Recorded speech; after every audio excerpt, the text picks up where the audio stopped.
15 ਤੇ ਕਾਲ ਕਰਦੀ ਮਜ਼ਾਕ ਬਣਾਇਆ हाँ जी फिर एक बार नारा शिको बंद करो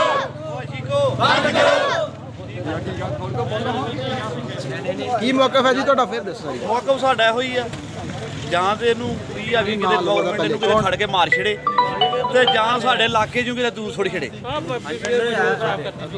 ਤੇ ਕੀ ਬੁੱਢੀ ਦਾ ਕੀ ਨਾਂ ਹੈ ਫਰੀਦਾ ਬੀਬੀ ਇਹਦੇ ਲੋਕਾਂ ਦੀਆਂ ਬਹੁਤ ਜ਼ਿਆਦਾ ਬੀਬੀਆਂ ਨੇ ਖਰਾਬ ਕਰੇ ਗਦੀ ਆ ਮੁਹੱਲੇ ਦੇ ਵਿੱਚ ਇਹੋ ਜਿਹੇ ਕੰਮ ਕਰਕੇ ਕੀ ਕਰਦੀ ਕੀ ਹੈ ਇਹ ਉਹ ਕੰਮ ਕਰਦੇ ਜਿਹੜਾ ਕਰਦੇ ਨੇ ਇਹ ਲਾਹੌਰ ਹੁੰਦਾ ਰਿਹਾ ਅਸੀਂ ਲਾਹੌਰ ਸੁਣਦੇ ਰਹੇ ਹਾਂ ਤੇ ਹੁਣ ਇੱਥੇ ਵੀ ਹੁਣ ਲੱਗ ਪਿਆ ਹਾਂਜੀ ਤੁਹਾਡਾ ਕੀ ਮੌਕਾ ਹੈ ਬਜ਼ੁਰਗੋ ਕੀ ਕਹਿੰਦੇ ਤੁਸੀਂ ਇਹ ਫਰੀਦਾ ਬੀਬੀ ਦੇ ਬਾਰੇ ਚ ਅਸੀਂ ਵੀ ਜਨਾਬ ਇਹੋ ਕਹਿੰਦੇ ਆ ਵੀ ਇਹ ਨਹੀਂ ਕੰਮ ਹੋਣਾ ਚਾਹੀਦਾ ਬਗੈਰਤੀ ਨਹੀਂ ਹੋਣੀ ਚਾਹੀਦੀ ਵੀ ਬੰਦ ਹੋਣਾ ਚਾਹੀਦਾ ਅੱਛਾ ਤੇ ਰਾਤੀ ਕੀ ਹੋਇਆ ਜੀ ਰਾਤੀ ਕੀ ਹੋਇਆ ਰਾਤੀ ਇਹ ਹੋਇਆ ਕਿ ਮੈਂ ਸਾਡੇ ਮੁੰਡੇ ਦਾ ਸੀ 11 ਦਾ ਕਿ ਟਾਈਮ ਹੈ ਤੇ ਮੈਨੂੰ ਫੋਨ ਆਇਆ ਝੁਮੀਆਂ ਤੋਂ ਬਾਖੇ ਦਾ ਜੀ ਇੱਥੇ ਸਾਡੇ ਪਿੰਡ ਦਾ ਕੋਈ ਮੁੰਡਾ ਫੜੋ ਗਿਆ ਬੱਗੀ ਮੈਂ ਆਇਆ ਕਿ ਗਲੀ 'ਚ 5-7 ਮੁੰਡੇ ਸੀ ਉਹਨਾਂ ਨੂੰ ਪੁੱਛਿਆ ਕੀ ਗੱਲ ਕਹਿੰਦੇ ਇੱਥੇ ਮੁੰਡਾ ਹੈ ਮੈਂ ਉਹਨਾਂ ਨੂੰ ਕਿਹਾ ਕੋਈ ਤਰੀਕੇ ਇਹ ਫਰੀਦਾ ਬੀਬੀ ਦੇ ਘਰ ਸੀ ਫਰੀਦਾ ਬੀਬੀ ਦੇ ਘਰ ਸੀ ਫਰੀਦਾ ਬੀਬੀ ਛੱਤ ਤੇ ਚੜ੍ਹੀ ਦੀ ਉਸ ਟਾਈਮ ਪੌਣੇ 12 ਦਾ ਟਾਈਮ ਸੀ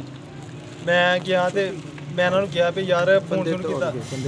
ਬੰਦੇ ਨੱਸ ਗਏ ਨਾ ਜਦੋਂ ਬੰਦੇ ਨੱਸ ਗਏ ਨਾ ਤੇ ਅਸੀਂ ਮਗਰ ਦੌੜਿਆ ਇਹਨੇ ਕਿਹਾ ਤੁਹਾਡੀ ਮੈਂ ਭੈਣ ਦੀ ਲਾਂ ਦੇ ਛੜਾਂਗੀ ਸਵੇਰੇ ਮੈਂ ਤਨਾ ਛੜਾਂਗੀ ਫਰੀਦਾ ਬੀਬੀ ਨੇ ਫਿਰ ਕੀ ਕੀਤਾ